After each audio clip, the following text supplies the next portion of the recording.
bukan dewasa tua malah soyo bangkot mbah. Maksudnya nggak anak kecil gitu loh, langsungnya plus pas ngapain. Nah itu Duh itu apa mas, ngapain dok itu? kenapa mas? Plus Nah ini apa wih? enggak plus itu mah Udah porong. enggak saya lihat kok. Wah ngintek belen. Iya dikit. Iya saya dia lagi sakit. Yang sakit kan kakinya ya. Tapi itunya nggak pernah libur kok. Dia kan yang sakit kakinya, Mbah. Ya bukan anunya. Bukan anunya, Mbah. Ya sudahlah, nggak apa-apa. Mbah Sarman pengen ya cari cewek, Mbah. Nggak mau. Kodok.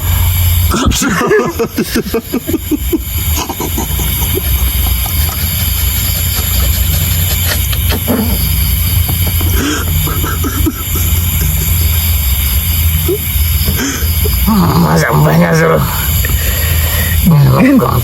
Kodok dimasak mbah. gimana sih? Nyari kodok itu loh. Ya, yang penting kamu sudah sehat berkat ikhtiar, berkat apa tadi? Oh, ini apa? Ngelah mbak. Kerja-kerja kan enak kerupuk ya. Iya tadi punya kriau. Kayak orang ini mas. Ngemplok semangka nih. Wow. Itu kenapa sih kepala Mbah Sarman geter-geter gitu? Getar kayak naik erekin. Nyanyi Mbah. Nyanyi apa? Tembak dor. Dodor. Apa sih? Tuh kan. Ayo mbah. Bangun. Mungkin Mbah. Come on Mbah. Apa? Come on. Bilang come on. Apa tuh artinya? Come on tuh memberi semangat gitu. Nah ini harus diberi kamon ini. Iya. Bebah. Kamon apa? Bebah.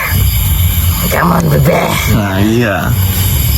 Nah inilah hasil dari dimana manusia tidak pernah lelah dalam berikhtiar, berusaha, dan apa namanya, bertirakat, berdoa, dan tidak tahu nanti hasilnya seperti apa, dan sekarang diberi hasil yang alhamdulillah ya. Iya mbak. Dimana ini mencerminkan kepada semua orang, karena sesungguhnya semua orang itu akan mendapatkan cobaannya masing-masing. Kadang ada orang diberi cobaan Tapi malah dicobain. Kurang asin kurang. Oh. Loh iya Mbah. Kadang tuh kita tahu Mbah kalau mau melangkah ke situ tuh itu cobaan, tapi malah disengaja tak cobain gitu. Tetapnya diinjek. jatuh pesat. Enggak.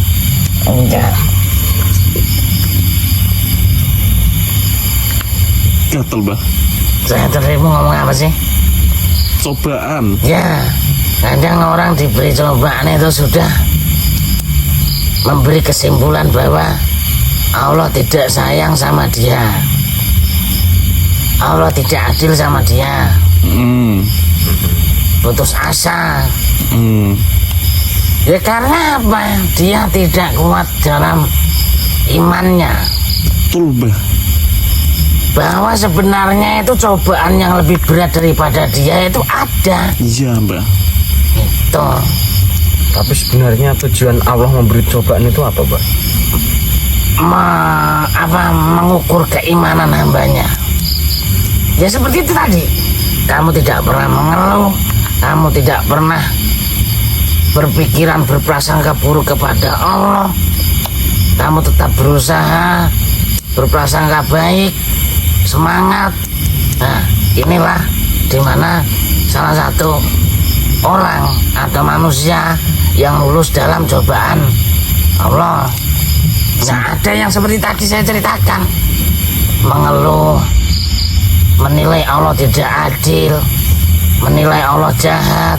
Karena dikasih cobaan itu. Iya, nah itulah yang tidak lulus imannya, seperti itu. Sama itu, Mbah. Apa?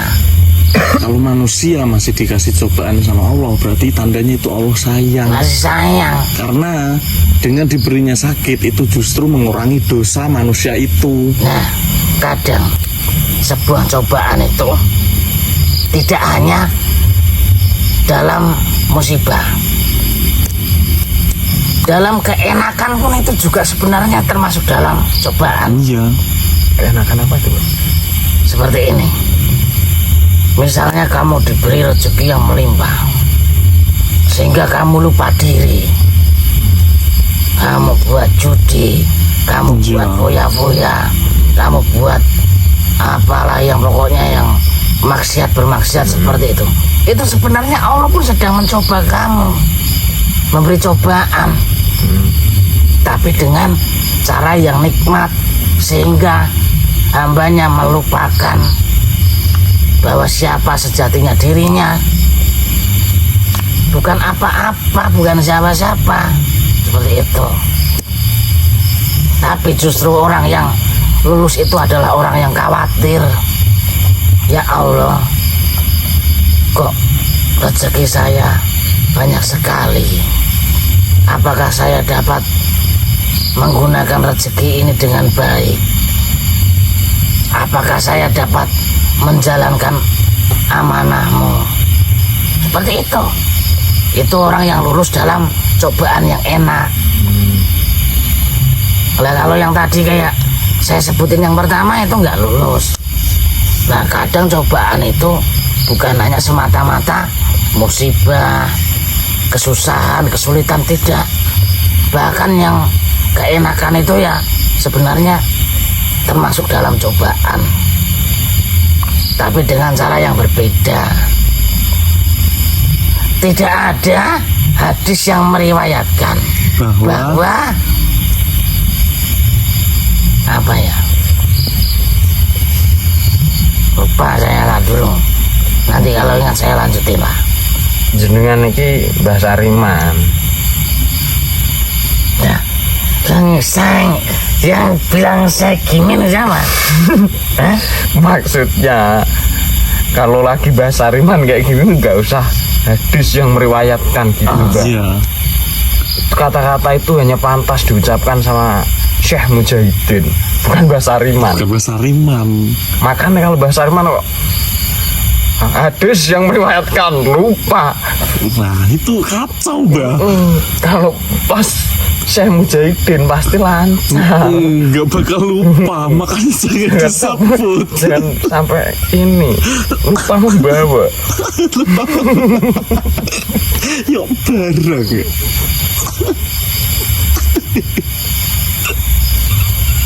Ini saya tuh melihat aktivitas manusia kadang tuh pola pikir terbalik. Gimana tuh, Mbak?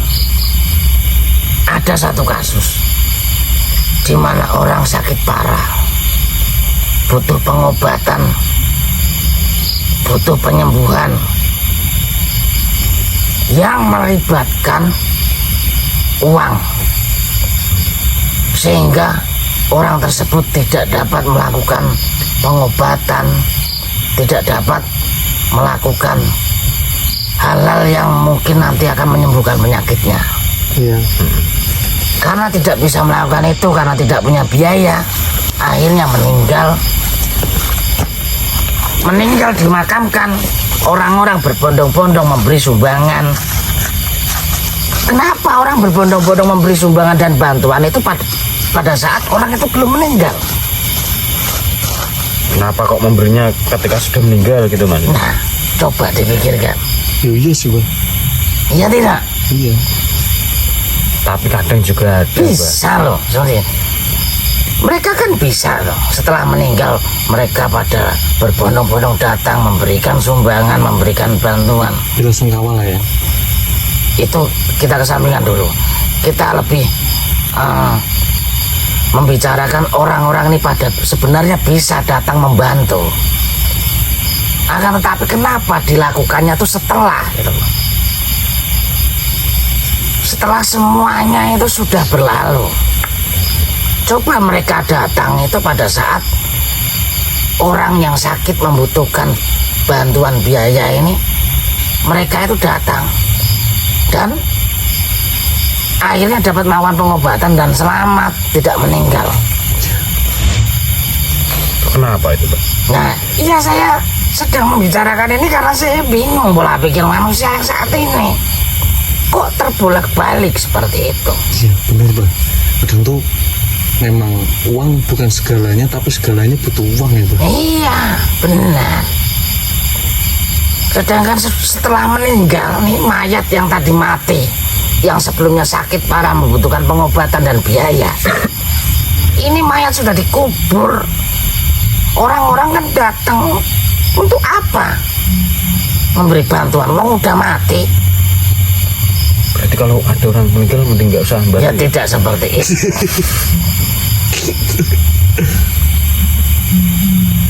Maksudnya kenapa kok pola pikirnya terbalik gitu loh?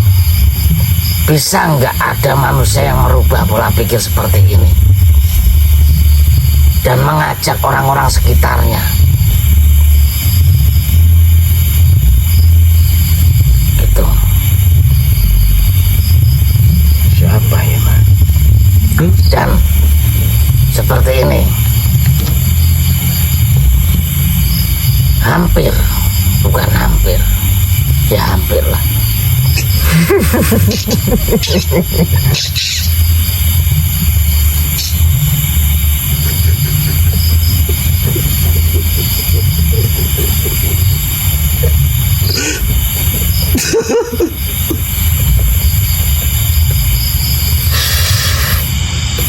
Aduh ya Allah, tambah ngeleh aja. Nggak terbumi.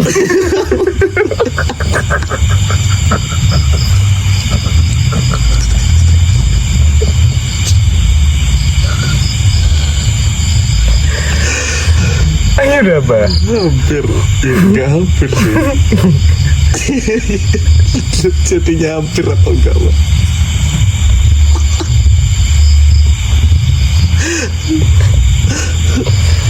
Masa efek lama gak ketemu baca dia. Nggak usah grogi gitu, Pak. Iya Mbak, Nyantai. kan juga udah kenal lama tuh Mbak. Gak usah nervous gitu. Jangan grogi Mbak. Jangan-jangan ya bener tadi suara perutnya Mas Arman karena lapar itu ya. Apa ya, Mas?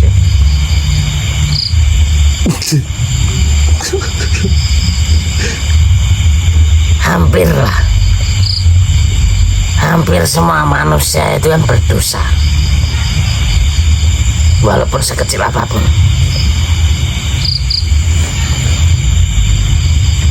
Kita dengerin kok, Pak. Lah iya Mbak, Tungguin.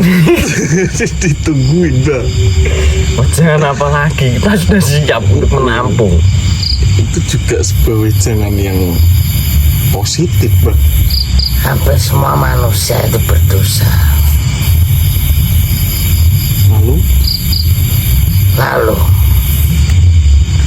manusia cukup suci yang mana yang pantas mengatakan dosa itu adalah dosa?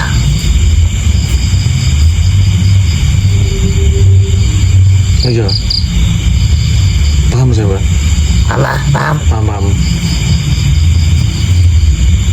Saya misalnya manusia, saya punya dosa.